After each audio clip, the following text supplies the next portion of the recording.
All right, guys, what's going on? Welcome back to the Everything College Football Podcast. Dave, me, and Nick here will be doing our 2022 preview and prediction for the Virginia Tech Hokies. Brent Pry takes over as Justin Fuente was ousted after a handful of seasons. 35th ranked recruiting class, so Pride comes in and does some good work already after spending the last 6 years as Penn State's defensive coordinator. Tyler Bowen, he was also on Penn State staff from 2018 to 2020, so these guys obviously have a former repertoire. Bowen was the tight end coach for the Jaguars last season. Chris Marv, former Vandy linebacker, was a coach there for a few years, spent some years at Mississippi State and Florida State before arriving here as the defensive coordinator. Looking at this offense, though, Nick, there's a big struggle area. Outside of the Gerard Evans years, the last few seasons under Fuente, his expertise was offense, and it just was not good. Not pretty one bit. Pride's going to look to get things going here, though. He landed Grant Wells in the portal from Marshall, 3,500-plus yards last year, 16 touchdowns in Charles Huff's high-flying attack. Routinely showcases some good touch and accuracy, but he has 22 interceptions in 23 career games. Big turnover problem. Remember his freshman year against Rice, they got upset because he had 5-6 interceptions in that one contest. Also picked up Jason Brown from South Carolina, so there's obviously a big commitment here to fix the quarterback play. It's been pretty poor the last couple seasons. Yeah, Grant Wells is a solid quarterback. I do like what he can do. I like his arm. Very talented in that regard. He has a good completion percentage, 66.3%, over 3,500 yards in the air last year, but the 13 interceptions is really a problem to look at. He has trouble protecting the ball and seems to turn it over a whole lot. I think his focus is a little off at times, and that can cause some problems, but I do like him to lead his Virginia Tech team for now. Quarterback was a big problem under Fuente because Hendon Hooker never really showcased good impressiveness with his arm during his time here. Goes to Tennessee, lights it up. Quincy Patterson, a former highly touted recruit, he never really got on the field either. When he did, he was lackluster as a passer. I just think development under Fuente was lacking tremendously. So they're going to look to try to right the ship here at quarterback. I think this was a good start with Grant Wells, potentially Jason Brown if they need him. They lose three of the top four pass catchers. They do return Caleb Smith, 20 grabs, 260 yards last year, 6'2", 215. Good speed. He really shined in the spring game. Him and Wells already showing a nice chemistry there. Jaden Blue, right? What the fuck? Yeah. What the hell am I doing? Yeah. Jaden Blue comes over from Temple, 1K plus yards in 2019, only 14 games since, so he's really struggled to stay on the field, and Temple has had pretty poor quarterback play themselves, so he obviously has not put up a lot of stats, but this is a great slot option for Virginia Tech. They obviously lose a handful of talented options at wide receiver. His career number is 1,600-plus yards, 16 touchdowns, so I think they have two solid receivers there. Dwayne Lofton, he's got speed for days. Jalen Jones is a dynamic playmaker. Stephen Gosnell, a UNC transfer. And, this receiving core is kind of iffy. They got some heavy hitters at the top, but depth is not ideal because these guys don't have a lot of production. We've not really been able to see their talents either. So how are you feeling about this overall receiving core? I like Caleb Smith a lot. I think he has some serious potential. 260 receiving yards last year, 13 yards per catch, 2 touchdowns for him. I like to see Smith involved early on. I think he's a super talented wide receiver. He kind of fits in that X role potentially. I like Jaden Blue a whole lot too. He had good career at Temple considering what he had to work with. The guys thrown to him weren't very good, but he has some serious potential coming over. I like him a whole lot. This is definitely not a deep wide receiving core, but I think there is some talent at the top, and I think that they can get the quarterback to throw to them. They can find themselves in a good position early on.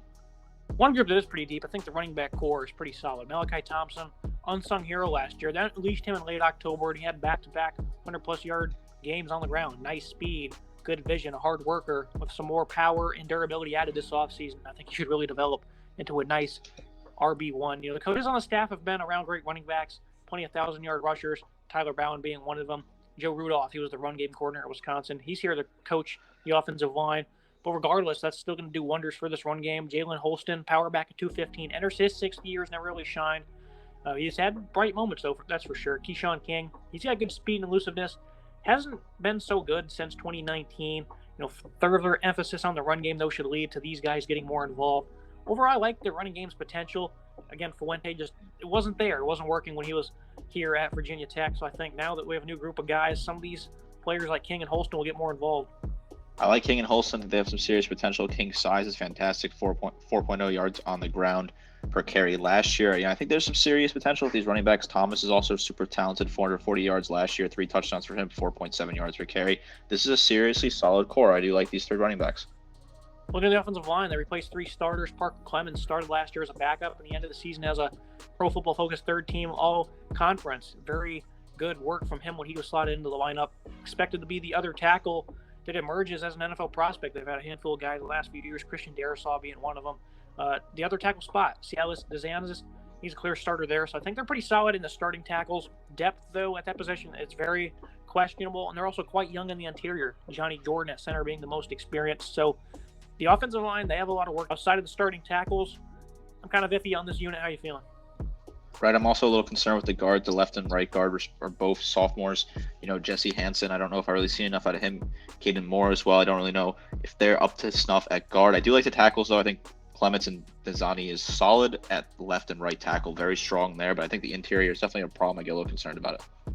Look at this defense. Justin Hamilton really struggled to fill Bud Foster's shoes after he retired. That's, I think, one of the biggest reasons why they hired Brent Pry. They wanted to get back to dominance on defensive side of the ball. They get 7 starters back to do so. And they only had 1 transfer, a good one, Phildarius Payne from Nebraska. This defense really struggled to stop the run last year. 91st in college football. They allowed 4.5 yards per carry. Really young unit up front. They lose only 2 names in the front 7. Last year they were young, rather. Jordan Williams, Amari Barno. Those are the only 2 guys I could think of they lose. Tyjon Garbutt, 30 tackles, 6 tackles for loss, 2 forced fumbles. He was more of a hybrid player for them. He was impressive. He's expected to be a catalyst here on the season's unit. Rising juniors on the interior, and Mario Kendricks, Norrell Powell. Those guys are expected to take big strides here at defensive tackle. They got some veterans at linebacker I really like. Dax Holyfield, 92 stops, 9 tackles for loss, 84 tackles, and 7.5 tackles for loss for Alan Tisdale. The run defense this year should take some big strides, Nick. Linebackers at Penn State develop every year quite impressively under Brent Pry. He's got 2 solid ones here. Some veterans in the front 7 altogether. I think this is going to be a big year for them. I think they're going to make some really big strides that's really going to impress people this year. I like Holyfield a lot. 9 tackles for loss, 4.5 sacks, plus an interception and a pass breakup last year at Tinsdale as well. 7.5 tackles for loss, 2.5 sacks. Solid numbers from those 2. I like both these linebackers. I like how they get involved in the pass rush at times. Super talented. A lot of leadership there. Like you said, Brent Pry known for developing his linebackers at Penn State. I think this is a solid move. Garbutt as well on the interior defensive line. I like him a whole lot. I think he can definitely beef up those sack numbers. 3.5 this last season. I think he can double that easily this year. I do like this interior defensive line. I like this defensive as a whole. Well, the secondary, I felt the back end made some pretty good improvements. They were flat out terrible over the final 3 games of the year. It certainly benefited the opposition by playing. Virginia Tech played the conference's worst passing attacks the 4 weeks prior. They played like Georgia Tech and Duke. But they also looked strong early in the year against Pitt and Notre Dame. They were also a big difference maker in week 1 in that upset over North Carolina. So it was a bit of a culture shock late in the year because they played nobody, and then they turned around and faced some tough passing attacks, and they got ate up, Maryland being one of them. Safety Shamari Connor, though, 86 tackles, has been great for years now. All around a very good football player. He should be a first-team all-conference performer this year. Nazir Peoples, the other safety, really good in the box, gets downhill in a hurry. He's a big asset for the run. I'm very interested to see how Pry gets him involved this fall. Dorian Strong at corner, nice length. He was quite sticky last year in coverage, some really good ball skills. Keontae Jenkins moves good in space for being 6'3", 207. It appears he's going to move down to outside linebacker, a more natural position for him. But overall, this is a very great starting point for the second. Those 3 guys I just mentioned, very good last year, and they should continue to progress this season. I'm very high on this back end. I like putting Jenkins down at linebacker. I think he's a solid guy. 17 total tackles last year for him. Connor as well, super talented. 85 total tackles, 5.5 tackles for loss, 2 sacks, interception, and 5 pass breakups. Love to see him step up and continue to produce those type of numbers this year. He gets after the quarterback, solid there. And I like Strong as well. Dorian Strong, 23 total tackles, a tackle for loss, interception, 6 pass breakups. Solid players in the secondary for sure. I'd like to see him improve. We'll get a schedule preview and prediction. I really like this team. I have faith in the running game.